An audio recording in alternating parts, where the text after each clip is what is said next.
Hello everyone, नमस्कार, जय Hind. CP Yadav classes पर आपका फिर से एक बार जोरदार स्वागत है। और यहाँ पर आज हम यूनिट 1 से रिलेटेड एक टॉपिक समाज कार्य का दर्शन के संदर्भ में डिस्कशन करेंगे। हम अपना डिस्कशन स्टार्ट करें इससे पहले कुछ जानकारी जो आपके लिए बहुत उपयोगी हैं। हमारे विभिन्न प्रकार के batch women studies, UGC net paper 1 और सोशल वर्क पेपर 2 इंग्लिश और हिंदी माध्यम से अवेलेबल है, जिसमें आपको वुमेन स्टडीज काजल मैम पढ़ाएंगी जो कि कंटिन्यू बैच ले ही रही हैं। कविता मैम आपको यूजीसी नेट पेपर 1 गाइड करेंगी बायलैंग्वेल। सीपी यादव सर आपको बायलैंग्वेल गाइड करेंगे पेपर 2।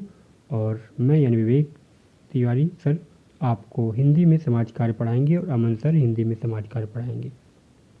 आइए कुछ और जानकारी जो आपको होनी चाहिए ताकि आपको बैच जो है बैच तक पहुंचने में आपको समस्या न हो। इसके लिए आप कांटेक्ट कर सकते हैं, हमारे दिए गए नंबर पर ईमेल कर सकते हैं, हमारे सोशल मीडिया प्लेटफॉर्म के थ्रू भी हमसे कनेक्ट हो सकते हैं। टेलीग्राम को पे फॉलो कर लें और इंस्टाग्राम को फॉलो कर लें, साथ ही फेसबुक पेज पर भी फॉलो कर लें ताकि आपको किसी प्रकार की अपडेट से आप चूक न जाएं, किसी प्रकार की अपडेट आपसे वंचित न रहे। अगर आप हमारे चैनल पहली बार आए हैं तो सब्सक्राइब भी कर लें, कमेंट भी करें और दोस्तों के साथ शेयर भी करें। ओके, आइए आगे बढ़ते हैं। ये हमारे कुछ अदर लिंक्स हैं जिनके थ्रू आप कनेक्ट हो सकते हैं। ये हमारी वेबसाइट है, आप अधिक जानकारी के लिए विजिट कर सकते हैं। साथ ही प्ले स्टोर से हमारा ऐप भी डाउनलोड कर सकते हैं। इसके बाद ये हमारे बारे में संक्षिप्त में आप देख सकते हैं यहाँ से मेरे बारे में। आज का हमारा टॉपिक यूनिट 1 से रिलेटेड है और यूनिट 1 में चैप्टर 1 से रिलेटेड है। और चैप्टर 1 में जो बहुत सारे चैप्टर हैं, परिभाषा, विषय क्षेत्र, सिद्धांत, प्रकृति, लक्ष्य और प्रक्रिया, इसी से रिलेटेड है। इसके बाद हम देखते हैं जो मेन टॉपिक हमारा आज का है वो समाज कार्य का दर्शन है। और समाज कार्य का दर्शन समाज कार्य को समझने के लिए बहुत महत्वपूर्ण है। दर्शन शब्द का अर्थ है फिलॉसफी। दर्शन शब्द का अंग्रेजी रूपांतरण क्या है? फिलॉसफी, और जो ग्रीक भाषा का शब्द है। तो दर्शन शब्द का अर्थ क्या हुआ? दर्शन शब्द का अर्थ है बुद्धिमत्ता से प्रेम। बुद्धिमत्ता का तात्पर्य है सत्य एवं ज्ञान की निरंतर खोज, लगातार खोज, अनवरत खोज, कंटिन्यूअस खोज। अतः दर्शन का अर्थ है विषय विशेष के संदर्भ में सत्य एवं ज्ञान की निरंतर खोज, और इस खोज के बाद जो परिणाम प्राप्त होते हैं उन तथ्यों का वैज्ञानिक ढंग से प्रस्तुतिकरण। तो ये दर्शन के बारे में एक संक्षिप्त परिचय हो गया। इसके बाद हम समाज कार्य के दर्शन के संदर्भ में और विस्तार से आगे की वीडियो में देखेंगे, तो बने रहिए हमारे साथ लगातार इस वीडियो में। इसके बाद दर्शन सामाजिक जीवन के मौलिक सिद्धांतों और अवधारणाओं की व्याख्या करता है, और ये सामाजिक जीवन के सर्वोच्च मूल्यों के प्रापूर्ण बनाता है तथा व्यक्ति व समाज के आदर्शों तथा नैतिक व्यवहारों की व्याख्या करता है। तो दर्शन का कार्य क्या है? दर्शन का कार्य है सामाजिक जीवन के सर्वोच्च मूल्यों को प्रभावपूर्ण बनाना, व्यक्ति व समाज आदि के आदर्शों, नैतिक व्यवहारों की व्याख्या करना तथा मौलिक सिद्धांतों और धारणाओं की व्याख्या करना। साथ ही समाज कार्य दर्शन को कुछ विशेष विचारकों ने परिभाषित किया है। लियोनार्ड के अनुसार दर्शन विश्व के विभिन्न दृष्टिकोणों की प्रत्यात्मक अभिव्यक्ति से अधिक कुछ और है। आदर्शात्मक रूप के अतिरिक्त ये मनुष्यों के बीच, मनुष्य और संपूर्ण जगत के बीच संबंधों की मूल सत्यताओं का निरूपण करता है। मानव विज्ञानों को वैज्ञानिक होने के लिए दार्शनिक होना होगा। तो ये बहुत महत्वपूर्ण परिभाषा जो है आपको लियोनार्ड के अनुसार दी गई है। इसके बाद बर्ट्रम का मत है कि समाज कार्य को वास्तविक होने के लिए दार्शनिक होना आवश्यक होगा, यानी कि समाज कार्य को वास्तविक होने के लिए दार्शनिक होना आवश्यक है।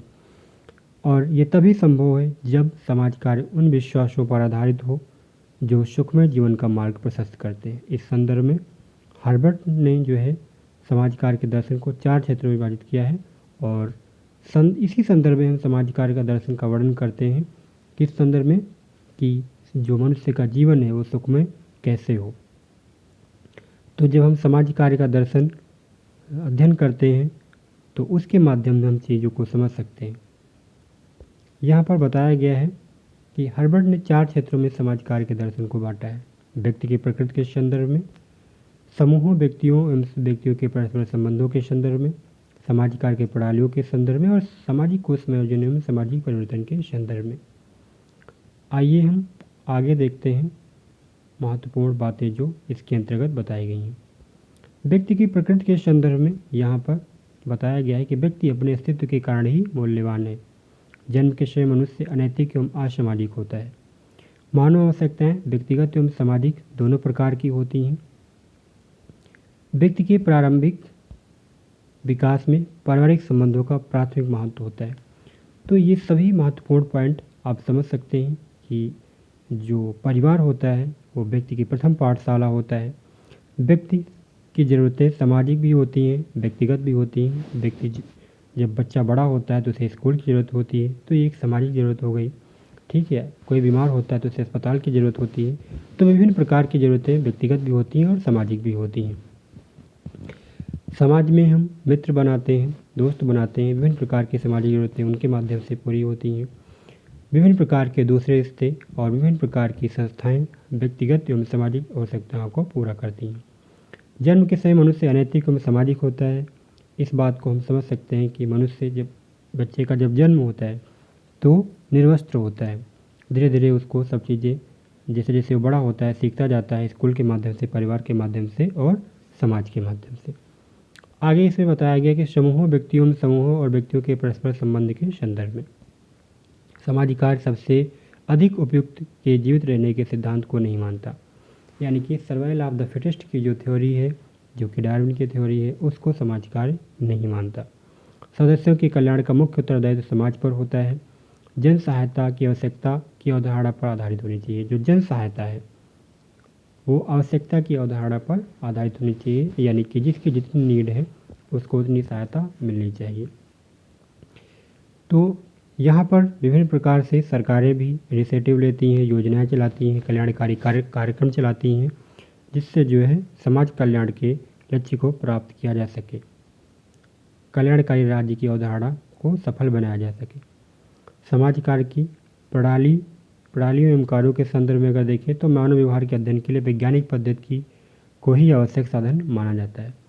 व्यक्ति के स्वयं के निर्णय को समाज कार्य में महत्वपूर्ण माना गया है और संगठित श्रम को समाज कार्य में पर्याप्त महत्वपूर्ण जो है मान्यता दी गई है। यानी समाज कार्य संगठित श्रम को पर्याप्त महत्वपूर्ण मानता है। सामाजिक कुसमायोजन एवं सामाजिक परिवर्तन के संदर्भ में अगर हम बात करें तो क्रमिक विकास द्वारा किए गए सुधार हमारे समाज के लिए प्रासंगिक एवं वांछनीय हैं। सामाजिक समायोजन आवश्यक है। ये बातें यहाँ पर बताई गई हैं। साथ ही अब हम देखेंगे समाज कार्य का दर्शन, समाज कार्य का भारतीय दर्शन गांधी जी के संदर्भ में। अभी हम समाज कार्य का एक ओवरऑल दर्शन समझ रहे थे, अब हम इसे गांधी जी के संदर्भ में समझेंगे। भारत देश में हमेशा से समाज निर्माण के साथ साथ समाज सेवा के कार्य होते रहे हैं, जिससे गरीबों की, असहायों आदि की सहायता करना। गांधी जी ने हमेशा लोगों की सहायता की है। जैसे चंपारण सत्याग्रह 1917 में बिहार में एक किसानों के हित के लिए गांधी जी ने आंदोलन किया था, जिसे चंपारण सत्याग्रह के नाम से जाना जाता है। अगर समाज कार्य के संदर्भ में बात करें तो गांधी जी इसलिए भी महत्वपूर्ण है क्योंकि 20वीं शताब्दी में गांधी जी के कार्यों को राजनीतिक, आर्थिक, सामाजिक जीवन पर बहुत प्रभाव पड़ा। यानी गांधी के जो कार्य थे उन कार्यों का राजनीति, आर्थिक, सामाजिक जीवन पर बहुत प्रभाव पड़ा, जिसे हम निम्नलिखित उदाहरणों से भी समझ सकते हैं। समाज कार्य का दर्शन, तो गांधी जी को जो है बड़े मात्रा में, पर्याप्त मात्रा में सामाजिक स्वीकृति प्राप्त थी। यानी कि गांधी जी जिधर चल देते थे उधर ही लोगों की लाइन लग जाती थी। जब गांधी जी पैदल यात्रा निकालते हैं तो जिसे दांडी यात्रा के नाम से जाना जाता है, तो उस समय पर्याप्त मात्रा में लोग गांधी जी के साथ आ जाते हैं। तो इस प्रकार से जब कोई व्यक्ति जिसे समाज पर बड़े स्तर पर लोग फॉलो कर रहे हों तो उस संदर्भ में वो व्यक्ति महत्वपूर्ण हो जाता है। गांधी जी को राष्ट्रपिता के भी नाम से जाना जाता है। गांधी जी मानते थे कि अपना तथा दूसरों का आदर सभी प्रकार के संबंधों का आधार है, इसलिए गांधी जी ने मानव प्रतिष्ठा पर जोर दिया और समाज कार्य भी इस बात को पर्याप्त महत्वपूर्ण मानता है। समाज कार्य में भी मानव प्रतिष्ठा पर जोर दिया गया है। गांधी जी ने समाज कल्याण को सर्वोदय के रूप में देखा, लेकिन साथ ही निर्बल और कमज़ोर वर्ग के कल्याण पर विशेष जोर दिया। गांधी जी ने ही जो है समाज के पिछड़े वर्गों के लिए, दलित वर्गों के लिए हरिजन शब्द का प्रयोग किया था। गांधी जी ने समाज कल्याण को सर्वोदय के रूप में देखा, क्योंकि गांधी जी चाहते थे कि सभी का विकास हो, लेकिन साथ ही गांधी जी समाज के निर्बल और कमज़ोर लोगों के लिए विशेष जो है सहायता की बात करते थे। समाज कार्य के दर्शन के संदर्भ में जब हम आगे की बातें देखते हैं तो गांधी जी के परिप्रेक्ष्य में, गांधी जी के संदर्भ में, तो हम ये देखते हैं कि गांधी जी का जीवन सादा जीवन उच्च विचार पर आधारित रहा। यानी गांधी जी सादा जीवन उच्च विचार के समर्थक थे। इस संदर्भ में हम उनका न्यासधारिता यानी ट्रस्टीशिप का सिद्धांत भी देख सकते हैं, जो कि आज बहुत प्रसिद्ध है। गांधी जी का दर्शन श्रम की महत्ता पर आधारित है, जो कि समाज कार्य का जो है समाज कार्य दर्शन का महत्वपूर्ण अंग है। गांधी जी स्वयं चरखा चलाते थे, जिसके माध्यम से वो ये संदेश देना चाहते थे कि व्यक्ति को जो है अपनी सहायता स्वयं करनी चाहिए। गांधी जी का विश्वास था कि लोग अपने मन से अपने दृष्टिकोण में परिवर्तन करेंगे, दूसरे के विचार उन पर प्रभाव नहीं डाल सकते। तो संभवतः इस चीज़ को हम अपने व्यक्तिगत जीवन में या जो है समाज में घटित हो रही विभिन्न प्रकार की जो है चीज़ों से समझ सकते हैं। समाज कार्य का दर्शन जो है इस बात जो है ये भी कहा गया है इसमें कि समाज कार्य भी व्यक्ति की सहायता इस प्रकार करता है कि वो अपनी सहायता स्वयं कर सकें। यानी कि जैसे गांधी जी के जो है दर्शन में ये बात बताई गई है कि व्यक्ति को अपनी सहायता स्वयं करनी चाहिए, जिसमें गांधी जी ने श्रम की महत्ता पर जोर दिया है, तो समाज कार्य भी इस बात को मानता है और समाज कार्य व्यक्ति की सहायता इस प्रकार करता है जिससे वो अपनी सहायता स्वयं कर सके। तो ये जो है गांधी जी के दर्शन के संदर्भ में, भारत में समाज कार्य के दर्शन के संदर्भ में, समाज कार्य के दर्शन के संदर्भ में एक महत्वपूर्ण डिस्कशन रहा। तो आज के लिए इस वीडियो में इतना ही, और आपको ये वीडियो कैसे लगी कमेंट के माध्यम से ज़रूर बताएं। साथ ही अगर आप हमारे चैनल पहली बार आए हैं तो चैनल को सब्सक्राइब कर लें, लाइक करें, कमेंट करें। Thank you so much.